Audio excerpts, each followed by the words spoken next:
नमस्कार, मैं CR news से अभय सिंह। आज हम बात करेंगे वरिष्ठ पत्रकार श्री अशोक भटनागर जी से। आपके फादर एक बड़े स्वतंत्र सेनानी रहे हैं और आप भी बड़े एक किसी परिचय मोहताज नहीं है पत्रकारिता जगत में। आप आज एक बताइए, जिससे आज की वो चल रही है परिस्थिति चल रही है कांग्रेस में। गहलोत साहब ने कल बयान दिया था कि बीजेपी कांग्रेस के हम शामिल नहीं करेंगे या करेंगे बाकी विधायकों को। अब पायलट साहब शामिल हो गए हैं इसके अंदर, तो अब आपको इसकी आगे की क्या रणनीति नजर आ रही है आपको इसमें? अबे भाई, जैसा आपने बताया कि गहलोत साहब ने कल बयान दिया था कि ये जितने भी बागी खेमे के विधायक हैं इनको हम शामिल नहीं करेंगे, तो ये गहलोत साहब का अपना बयान नहीं था। ये वो लोग जो उनके साथ में इस पूरे समय में जुड़े रहे, जो इस संघर्ष के साथी रहे, वो 102 विधायकों की जो भावना थी, चाहे उसमें निर्दलीय थे, कांग्रेसी थे या सीपीआई सीपीएम उनके साथी थे, उनकी जो भावना थी उन्होंने उस भावना के अनुरूप ये बात कही। और जब आला कमान का कोई निर्णय हो जाता है तो उसके सामने गहलोत साहब भी क्या करें। लेकिन मुझे लगता है कि जिस तरह से सचिन पायलट जी के खेमे की वापसी हुई है, तो इसके अलावा उनके पास कोई रास्ता भी नहीं था। सबसे बड़ी बात यह है कि जिस संख्या बल की उम्मीद से पायलट साहब ने इतना बड़ा फैसला लिया था और जिस हाथ के निशान पर ये सारे विधायक चुन के आए थे, इनमें से मंत्री भी बने और खुद पायलट साहब डिप्टी सीएम थे, वो अपनी ही पार्टी को, अपनी ही सरकार को अल्पमत में जब उन्होंने कहा, तो मैं समझता हूँ कि कांग्रेस को इससे बड़ा नुकसान प्रदेश में कभी हुआ ही नहीं आज तक।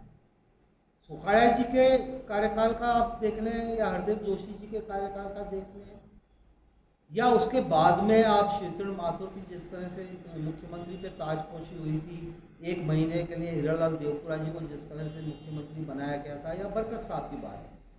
कांग्रेस में हमेशा से एक नियम रहा है, एक अनुशासन रहा है कि आला कमान ने जो फैसला दे दिया उसको अक्षरशः कांग्रेस के नेता लोगों को भी और कार्यकर्ताओं को भी मानना पड़ता है।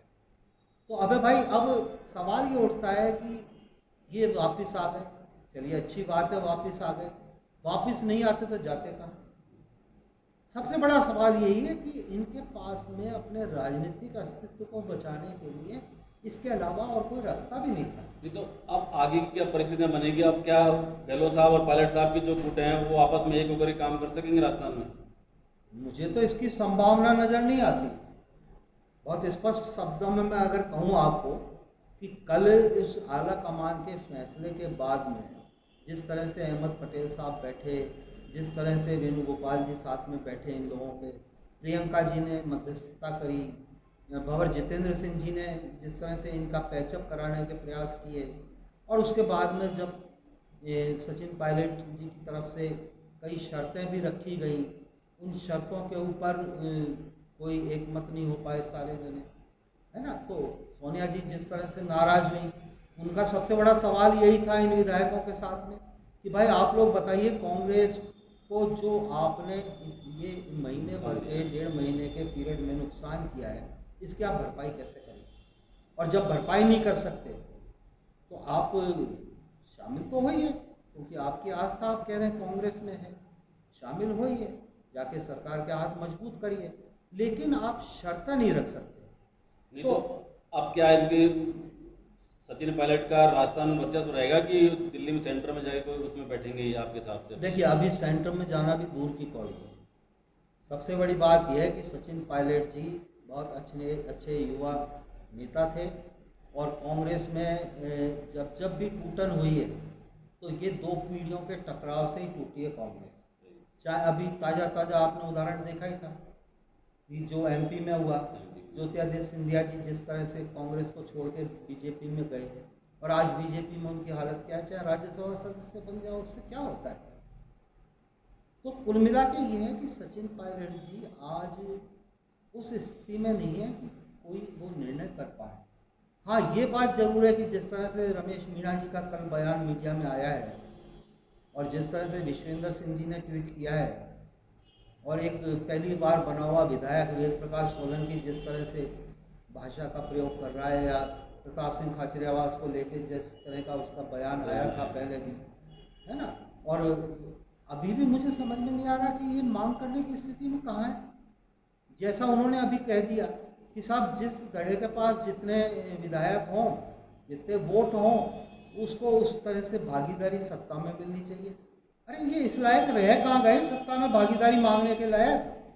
जिस पार्टी को तोड़ने के लिए इन्होंने काम किया है, जिस लोकतंत्र में चुनी हुई सरकार को गिराने के लिए भाजपा के साथ मिलके, जैसा कि मीडिया में भी मैं देख रहा हूँ और अंदर खाने से सूत्रों से भी खबर आ रही है कि ये बैठे हुए तो भाजपा की गोद में ही थे। अगर इनके पास संख्या बल होता, 2/3 अगर इनके पास में विधायक होते, तो ये तो जा रहे थे बीजेपी में। अब असलियत क्या है? अब बार बार एक चीज को कह रहे हैं, कार्यकर्ता का मान सम्मान नहीं हो रहा। हमारे कार्यकर्ताओं का मान सम्मान, अरे कार्यकर्ताओं के मान सम्मान की तुमको चिंता नहीं है भाई। तुमको चिंता यह है कि तुम्हें मलाई में हिस्सा कैसे मिले। असली चिंता तुम्हारी ये हो रही है। तुम्हारे आगे का राजनीतिक भविष्य अब कैसे सुरक्षित रहे, इसको सोचो। कैसे विश्वास कर ले कांग्रेस आला कमान तुम पे कैसे विश्वास कर ले, और अशोक गहलोत तुम पे कैसे विश्वास कर ले। अशोक गहलोत की मैं पिछले 1.5 साल से, जब से ये सरकार आई है, अशोक गहलोत के इस कार्यकाल में मैं एक चीज़ बहुत गहराई से समझ पाया हूँ अबे भाई, कि अशोक गहलोत जी वो पिछले वाले मुख्यमंत्री अशोक गहलोत नहीं रहे। अशोक गहलोत जी ने भी अपने चारों तरफ एक ऐसा किचन कैबिनेट बना रखा है कि केवल 4-5 लोगों को ही उसमें महत्व दे रहे हैं। आईएएस भी चुन चुन के लगाए जा रहे हैं। मंत्रियों को बौना कर दिया अशोक गहलोत जी ने। आज मंत्री जो वर्तमान में भी अशोक गहलोत जी का साथ दे रहे हैं, वो अंदर से सारे उबले हुए हैं। आपके हिसाब से इसीलिए सचिन पायलट जी ने गहलोत साहब से बगावत की, कांग्रेस से बगावत की आपके साथ? नहीं, सचिन पायलट जी की बगावत का केवल एक कारण यही नहीं था, उसमें बहुत से कारण थे। एक तो सचिन पायलट जी की महत्वाकांक्षा कांग्रेस सरकार आने के साथ ही शुरू हो गई। जो आपने उस समय देखा 3 दिन तक, 4 दिन तक है, जो इनकी मुख्यमंत्री पद को लेके आला कमान के सामने जिस तरह से लड़ाइयाँ चली हैं, 2-2 बार एयरपोर्ट पहुंच गए, फिर बुलाया गया, फिर समझाइश की गई। मैं मानता हूँ कि सचिन पायलट ने 5 साल 6 साल तक पार्टी के अध्यक्ष के रूप में सारे संगठन को बड़ा सक्रिय किया, बहुत काम किया, और इसका प्रतिफल उनको मिलना चाहिए था। लेकिन ये सही समय नहीं था प्रतिफल मिलने का।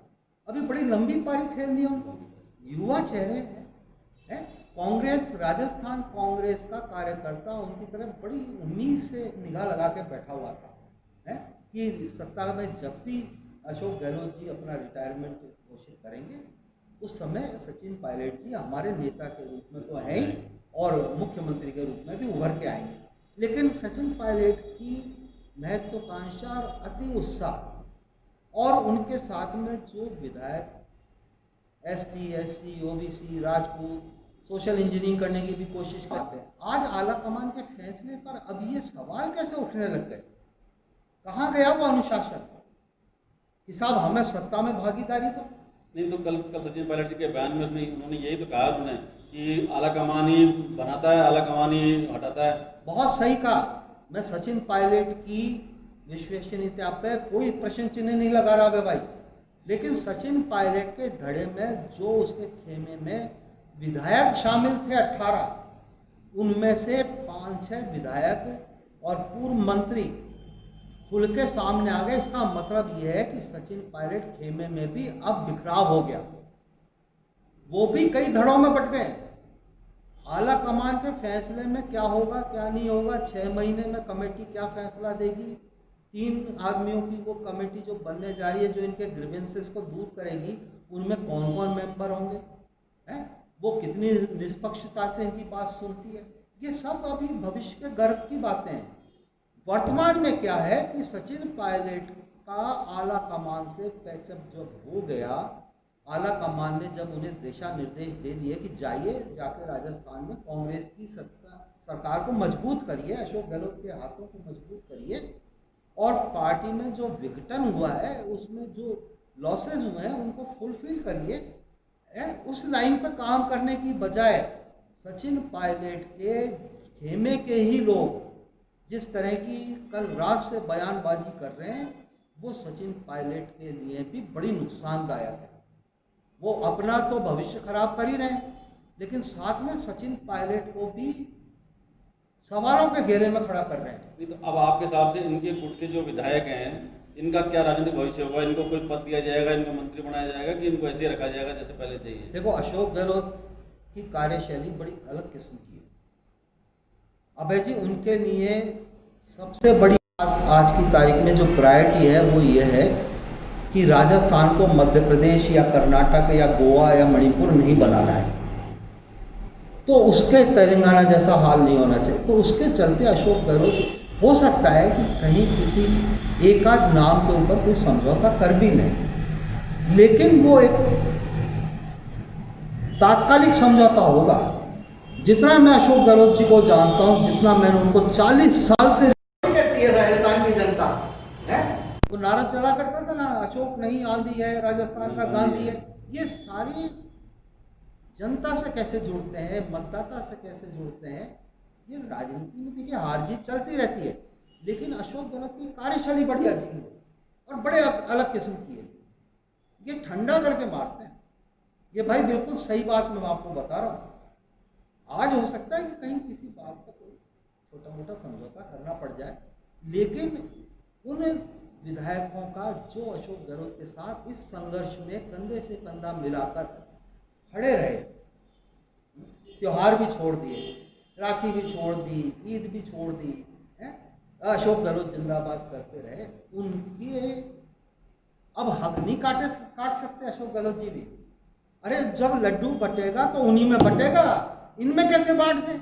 ये तो बागी रहे। इन्होंने तो कांग्रेस को कमजोर किया है? इन्होंने 70 साल पुरानी 80 साल पुरानी पार्टी का इतिहास का सबसे बड़ा कलंक बन के उभरे। काला अध्याय हो गया, काला अध्याय हो गया कि पार्टी का अध्यक्ष प्रदेश का वो कह रहा हमारी सरकार अल्पमत में।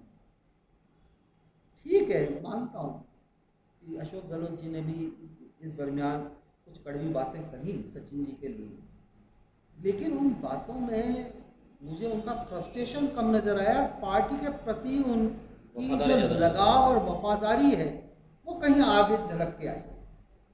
तो इसलिए आला कमान की नज़र में आज अगर कोई राजस्थान ही नहीं, हिंदुस्तान की राजनीति में अगर कोई पार्टी के प्रति डिटरमाइंड व्यक्ति नजर आता है राजस्थान से, तो वो एकमात्र नाम है अशोक गहलोत। और ये अंदर ही अंदर अभी उबल रहे हैं, ये जो ग्रुप है ना, ये 17-18, अरे ये पहले तो 24-25 हो गए थे।